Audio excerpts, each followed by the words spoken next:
So NXT started with some wonderful nonsense this week because we are making out like this Chase U situation is a worldwide scandal. There's a bunch of reporters going, oh my gosh, what's going down? This is one of the reasons I love NXT. It's so silly billy, but they also take things super duper seriously. Also, hello my friends and welcome to Ups and Downs, the show with me, Simon Miller, and we just review and we recap wrestling shows. That's it. Don't know what else to tell you. Let's up those downs. All of this tied in as well because, of course, Andre Chase is under so much stress and JC Jane was like, I don't want to talk about this. And Duke Hudson was like, man, I love this school. But these guys were going to have to go and have a tag team title match. And because everything is so crappy, they lost. See how that ties in. But they were, of course, taking on the D'Angelo family. And as we know, recently, WWE has gone way too crazy with interference and with distractions. And yes, we are going to talk about that later. But here, they came up with something really creative. And I was like, yes. Because Chase and Duke were quite clearly still like, oh, I haven't slept for an entire week because of all this nonsense. But it was the students in the crowd that really stabbed them right in the heart. Because halfway through this, when Andre was just getting cooking, they were like, I can't believe you've done whatever it is you're meant to have done.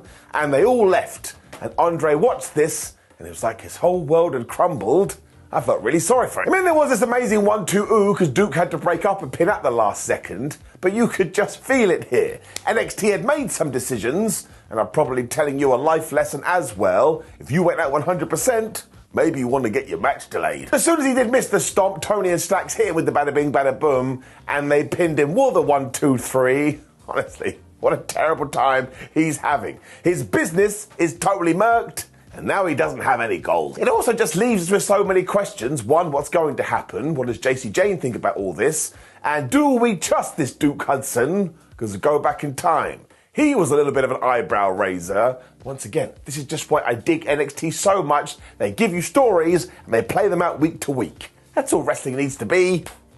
Up. Lita was then an old school star booking the next Iron Survivor Challenge matches. We are going to have Lash Legend versus Roxanne Perez. And we're having Joe Coffey taking on Trick Williams. We also saw Baron Corbin and Dominik Mysterio bump into each other. And essentially, they both hate Wes Lee. And the Dom Dom was like, well, you know what? I can help you out. And Baron was like, well, I don't need your help. So you can already tell what's going to happen in the main event. Also, though, Baron said that he was going to send Wes Lee to the hospital. So bring it down. There is the crime counter. This counts as a very serious threat. And you would get arrested. It was then into some proper sports entertainment because it was the Metaphor Supernova Sessions. Their guests were the Alpha Academy, and all you really need to know is Otis. That's it. O-T-I-S. Noam Dar was also funny here because he has basically locked the Heritage Cup in this safe that even Tom Cruise would have a hard time breaking. But when Lash Legend started to speak, Otis was all like, oh man, really like you, you're really cool, you're alright by me. And Lash was totally disgusted by this. She even called for security. Zawa was also doing his weird dance saying, I must win that Heritage Cup. But basically what happened here is that everybody fell out with everyone else, including Noam and Chad Gable. And now we're going to do that match next week. And I tell you this, those kinds of rules, and you insert Gable into it, how the flub can that not be good? Eventually, Dar tried to hit Chad, so he headbutted him, and Noam just fell into that big couch. And I suppose the only interesting thing here is that we did have super serious Chad Gable a few months ago, and now he's gone back to being a little bit goofy. You know the deal. Goofy wrestling for life. This was just like 8 or 9 people having a time of their lives, which meant I had fun too. As Legend was already out there too, we did go right into her match with Roxanne Perez. I thought it was alright. This was also quintessential WWE though, because you don't really want Roxanne losing at the moment, and as ever, she could be on the main roster tomorrow. But when it comes to Lash Legend, well, she's been finding her feet recently, so she would have benefited from a W2. So what did these guys come up with? Interference and distraction. Because Jakara Jackson just decided to trip Roxanne at one point, and the ref saw this and was like, right, not only do you have to go, but all you idiots in Metaphor have to leave, because I'm sick of this, and don't you dare come back. 5 minutes later, they just came back, and the referee saw them, and did he call off the match? No, he did not. So of course, just as Perez was about to hit her finisher, Jackson was back, and she did distract the referee, which is when Kiana James took advantage of this. She totally murked Roxanne Perez. Lash Legend hit the powerbomb. 1, 2, 3. So once again, we arrive back here because look, Lash is showing so much improvement recently, so she absolutely deserves an up. But very sadly, these guys have pulled the short straw, because I was like, I can't handle it. I would be more surprised now if somebody on WWE did get a clean win. So it's the law of diminishing returns. You don't want to watch every single match kind of knowing the outcome. And I did hear as soon as the referee went, oh, you guys have to leave. Also, what was the point of that ref? A pencil would have done a better job. All of that in a ball gets it down. Pretty much everybody in the tag team division was then having a big chat backstage because they all want a title shot when the D'Angelo family were here, because of course they are the champs, and they told Humberto Carrillo and Angel Garza that they absolutely suck. So I guess that's a future match. Valkyrie was also then watching some tape on Xia Li, and she was like, look, I have to go because Xia has invited me to a Warriors tea party. I was like, oh my gosh, I'm so excited. Now Xia did this because it's the way her ancestors would respect their opponents before they did go to war. I was like, wait a minute, Lee, haven't you been knocking fools out recently? And then me going, I'm so proud of it. She did admit, though, she's only been doing this because she's desperate to get noticed, when she basically explained how the tea leaves work. Now, this made me chuckle too, because there was so much exposition here, but this is the best thing about NXT. Once again, it's like a broken record. But they just come up with wacky stuff, but they commit to it and they treat it seriously. I just thought this was really good. I mean, when have you ever seen a wrestling match set up because of a damn tea pie? Valkyrie sold this too because she was like, well, I'm still going to whoop your ass, and they are going to fight next week. And once again, in the space of like a month, all of a sudden Xia Li is interesting again. I mean, before that, she couldn't even get on television. So I'm giving this an up. I like the creativity. Mackenzie Mitchell was then chatting to Carmelo Hayes and Trick Williams. It's like, damn, they're together again. What a flippin' scoop. She did ask about the elephant in the room in the sense that Williams had accidentally hit Hayes last week, and Trick was like, look, it was an accident.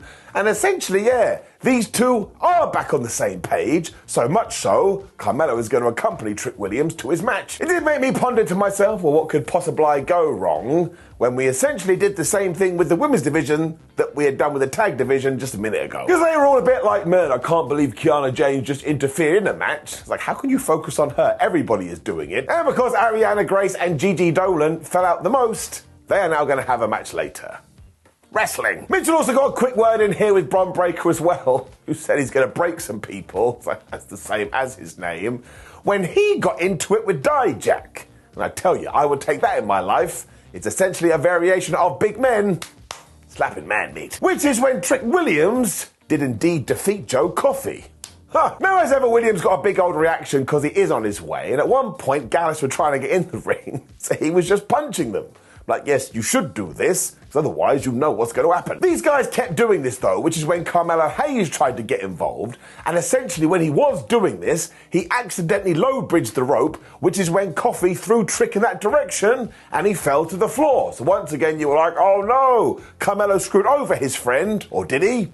We don't know. This then continued though, because Joseph did hit a dive, and while he was aiming for both of them, at the very last second, Hayes got out the way, so Trick Williams took the brunt of this. I tell you, my eyebrow was going up. Something is going on. What was so cool though is that even though Williams was facing insurmountable odds, he still fought back, he hit his big old knee to the face, he got the 1, 2, 3, and now he is qualified for the Iron Survivor Challenge. So you just know he is going to get murked over eventually, but I tell you, everybody is so into him, and he's another guy that keeps getting better and better. I like him a lot, and I like this story. Ilya Dragunov and Wes Lee then bumped into each other backstage. Wes was all like, oh man, don't jump out at me, even though Dragunov had just walked into the frame.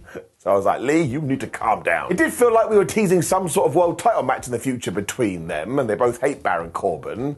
And as we had said his name, we were back with Baron, who was chatting to Lexis King. Now the interesting thing with this is that Corbin was all like, oh man, great job in beating up Trick Williams and getting away with it. How did you do it? And King was like, oh yeah, it was good, wasn't it? I'm really proud of myself, and that's all I can say. So it certainly sounds like Lexis had taken credit for this, but actually, he didn't do much of anything. That's a great gimmick.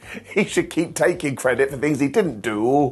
That would make me laugh. Lucien Price and Bronco Nima from Out the Mud were then taking on the Brawling Brutes, who are back on NXT. I think at this stage, Shawn Michaels had just gone, man, we do just need a few people to punch each other in the face. That's exactly what we did. Now, Scripps was on the outside, so I was having a meltdown. I was like, oh man, please do not have another match that ends with shenanigans. But actually, it didn't. It was just pretty hard hitting. Pete Dunne / Butch went crazy and he was breaking fingers and stomping on people's hands. And when Rich Holland got the hot tag, He was taking on these guys who were not small individuals, and he threw them around like children. And he hit this great boss man slam on Price, although straight after this Nima was back, and OTM just grabbed Butch and they gave him this like gut buster suplex, and the knee went right into his stomach. I was like, man, that looked like it sucked. Turned out it didn't bother him much at all, because all of a sudden he was doing a moonsault to the outside, which is when Rich Holland tagged in. He summoned his tag team partner back. They hit that double slam DDT thingamajig, and they just got the 1, 2, 3. Now you may ask yourself, what the hell is next for the Brawling Brutes, which is a great question, but they are a good team, and I tell you, this OTM, they are another bunch of people that have kind of found themselves recently. You can see the improvement. That makes me feel warm and fuzzy in my tum-tum. But Gacy was then talking in riddles again, and quite clearly he is going through some sort of transformation. Although he did all of this from the Performance Center roof. When we come back to the commentators, they were like, "Oh, somebody get him off the roof." You tell me. When we got to Gigi Dolin versus Arianna Grace, this was kind of just a match to have a match. But I tell you, this Arianna, she totally gets it. She is still more character at the moment, but when she did lose, which we'll talk about in just 1 second, she put on her crown, she put on her sash, and she was really sad, but she still did the wave.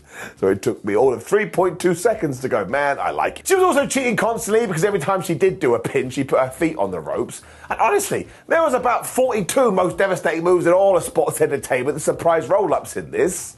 That's all they essentially did. Eventually, though, the referee saw that Arianna was cheating, so told her off, and that allowed Gigi to hit her slam thingamajig. They all have the same finishing move on NXT, and get the 1, 2, 3. And if you were going to ask me, and that rhymes, it really did feel like somebody went, listen, Dolin needs to get a win. Who wants to put her over? So yes, this was more about getting some experience, and yes, Arianna Grace is at the start of her journey, but she still entertained me, as did Gigi.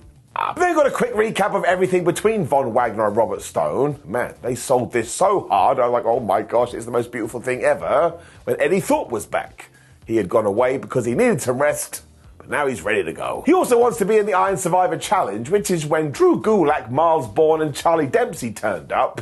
They basically went, ha ha ha, you don't deserve to be in this, so next week we're going to face you and break you in two.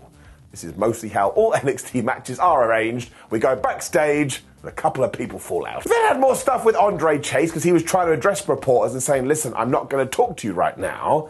And this was quite the situation, to the point JC Jane had to pull up in a car, and they zoomed on out on there. Now, hands up if you really don't trust Chasey Jane, and you think she may have something to do with this.